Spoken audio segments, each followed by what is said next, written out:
Well, hello, everybody. It's James of CEO Jimbo, and I have another one of these on MH370 again.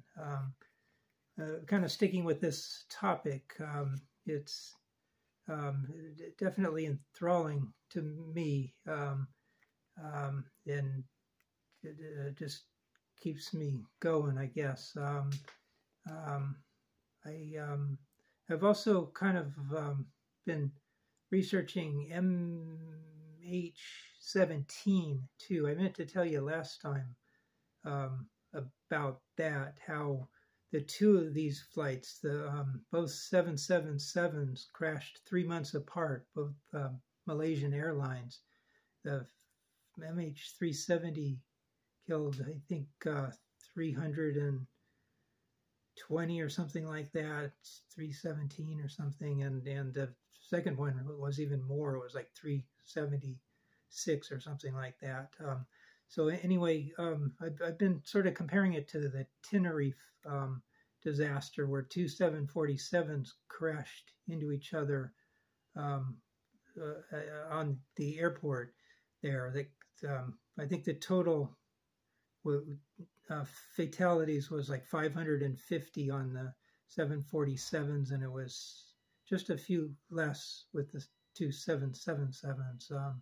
So the caliber is like almost the same. There were more injuries with the 747 at Tenerife. Anyway, I have that somewhere here. Thought I did. Yeah. Here's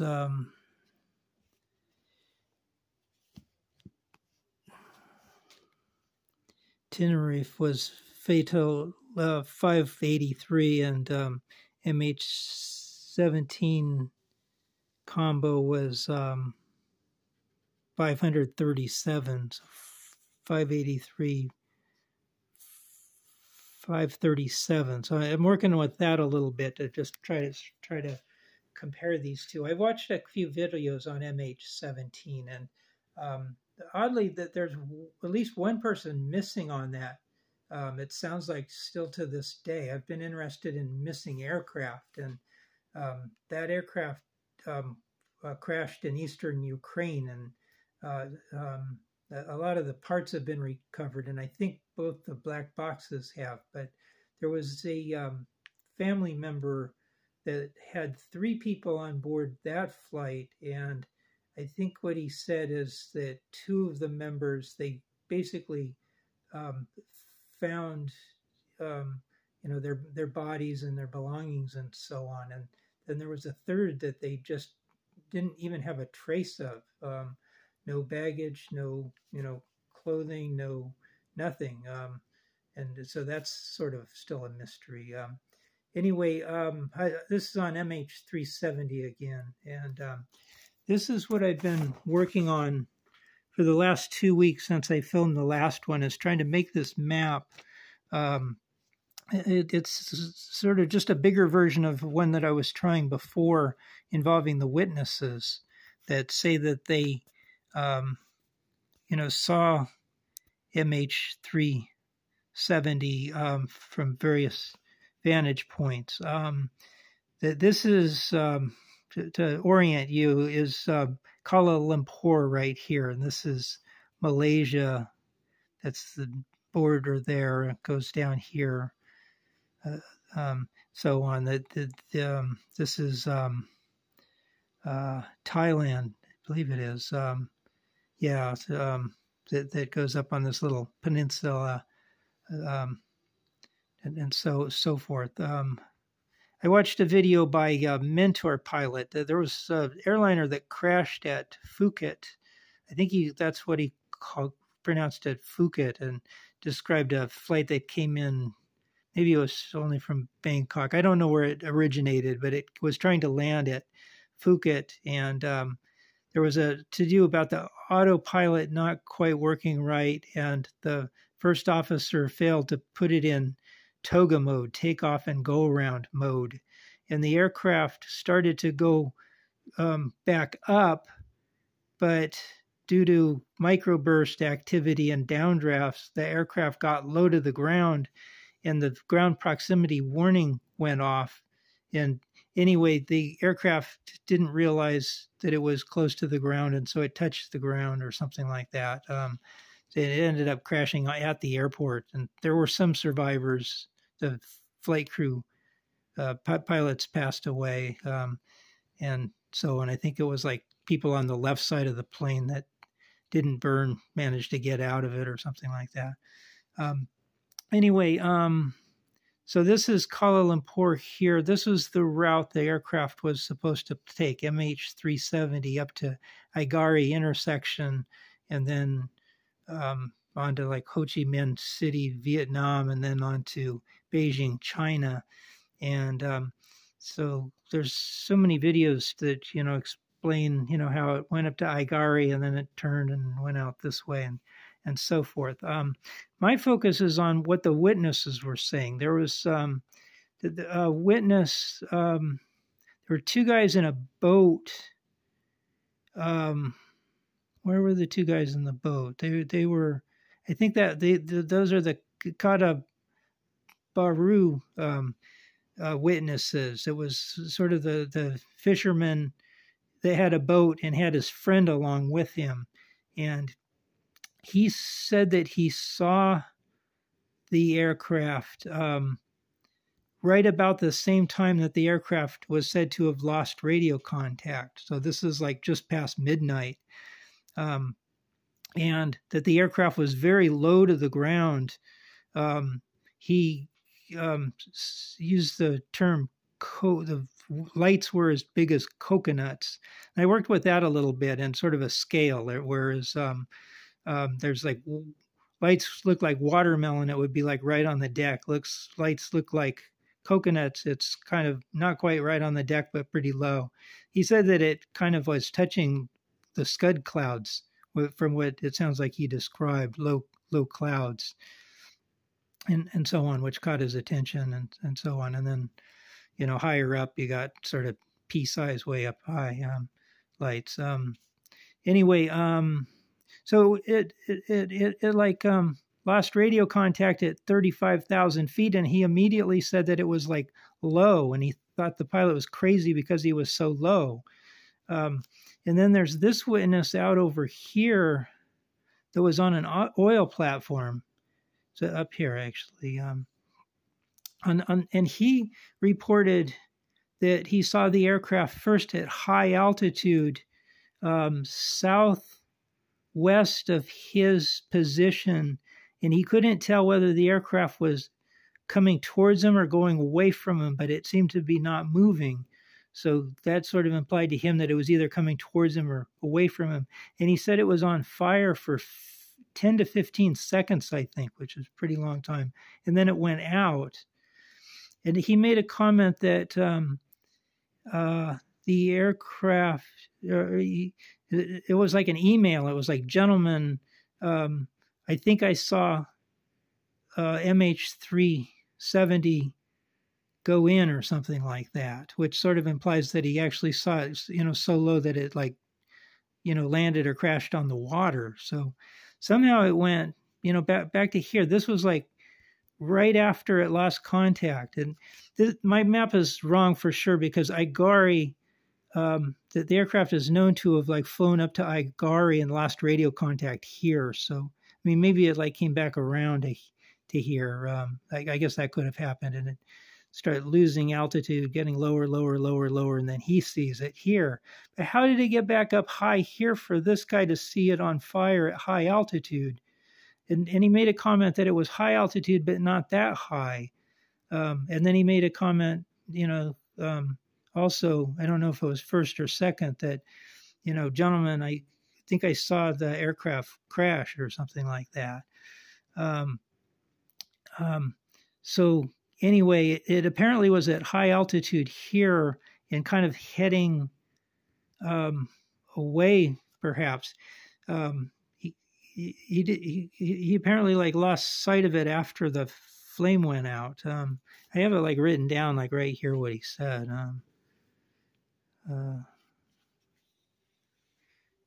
In the middle of the night, the two fishermen. That's the two fishermen. Well, the sighting.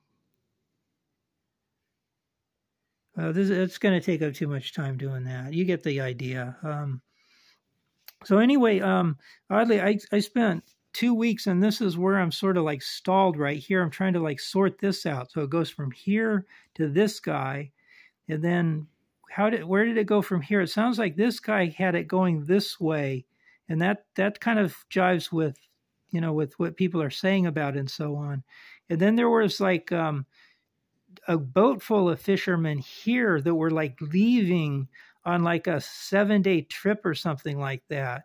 And there's sort of like a question whether they even saw it, that they have the date wrong on it or something like that. That they're saying that they saw it like Tuesday instead of Saturday or something like that. But they did leave on Saturday, and they're kind of like talking that it was like the first day that they were leaving, and that they seem to have, they saw it get low,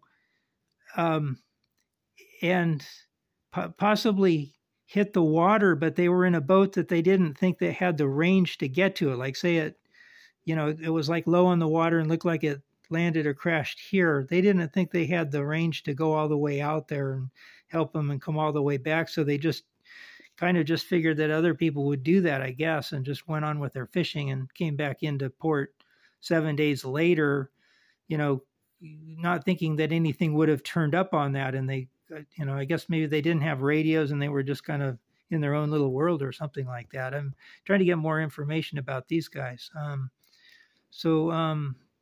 then this is the Maldives. The Maldives, there are witnesses there. I've learned that this is at 6:15 a.m., right at sunrise. That this group of people saw the aircraft coming in low from the northwest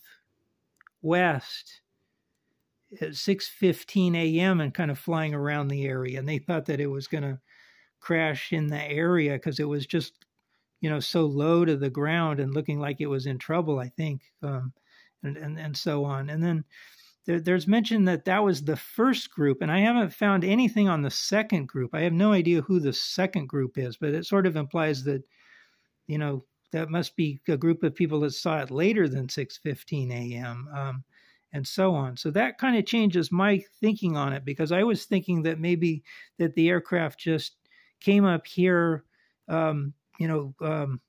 maybe caught on fire and it burned up the radios, and it was both on fire and out of radios and having control problems, and started coming back to here and so on. But these people say that they saw it at 6:15 a.m. and so forth, flying around, not on fire kind of thing. This lady in the boat somewhere along the line here, this is a sailboat with a lady with her husband on board. The two were sailing out here. Somewhere along the line, she was like on night watch and looking up.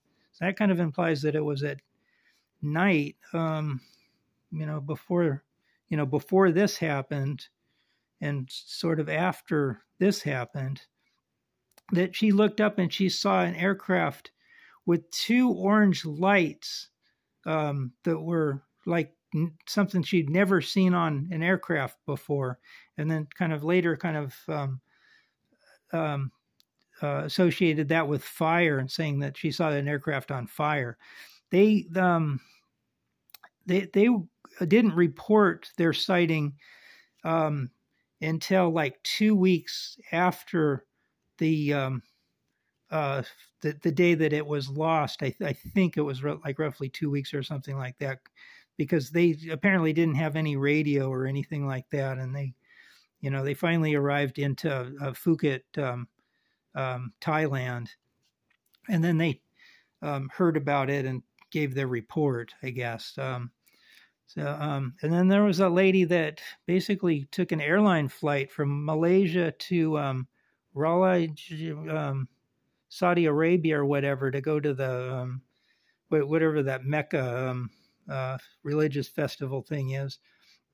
And then on her return flight, she said that just out of Sinai, she looked out and saw what she thought was an aircraft, the wings and the tail of an aircraft on the water and so forth, which would be right in this area or this area or this area, somewhere along this line here and so on. So I'm trying to kind of piece together sort of like, the track of the aircraft. It took off here, then it was here, then it was here, then it was here. Then this lady saw it in flight, then it was here, and then there was a second group that saw it, and then this lady saw it, what she thought were wings and tail on the water and so forth. So there you have it. If I just had, a pen instead of my finger, maybe I'd have exactly what I'm trying to do is draw that plot that I just kind of did with my finger. So anyway, that's going to be about it. I'm working on trying to figure out the satellite thing, Inmarsat. I've watched videos now on that, and I just watched one today, Royal, Royal Transportation Association or Royal Aviation Society or something like that. Had like an hour plus video on MH370 and talked about the Inmarsat. And I'm trying to figure out that seventh circle and this and that and so on. In a nutshell, there seems to be sort of like some inconsistencies or anomalies in that discussion, because the guy that works at Inmarsat, like on day 14 of this whole thing, said something to the effect that that's not going to give any information other than just sort of pings, time intervals, and not give any direction or anything like that. And then, later people have sort of like said, that, they know exactly where the airplane is because of Inmarsat and so forth. I'm also trying to figure out this whisper. I've watched somebody, a ham radio person, sort of give a pretty good counter argument on that, saying that he didn't think that there was any possibility that what they say about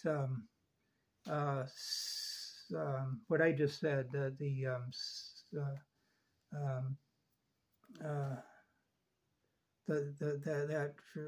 radio signals from ham radios would be able to track an aircraft, hindsight, like I think it was like a week later that they kind of started to like try to use that to, piece the puzzle together. And he didn't think that that would be possible.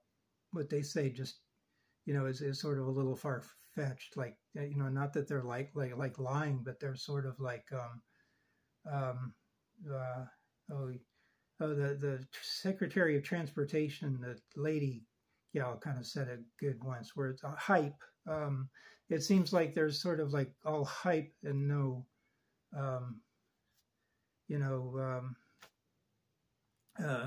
real world examples and so on. I mean, you can't really duplicate that, and so on. So anyway, I'm working on that. There's somebody did it on spirit boxes, like trying to contact the people, the lost people, using the spirit box and so on. And so I almost did this on sort of like the whisper versus spirit box, but I just don't have enough material yet to do that. Maybe next one will be on that. Anyway, thanks for watching. Please give a thumbs up, subscribe, tell all your friends, and be well. Have a great day, so forth. So long.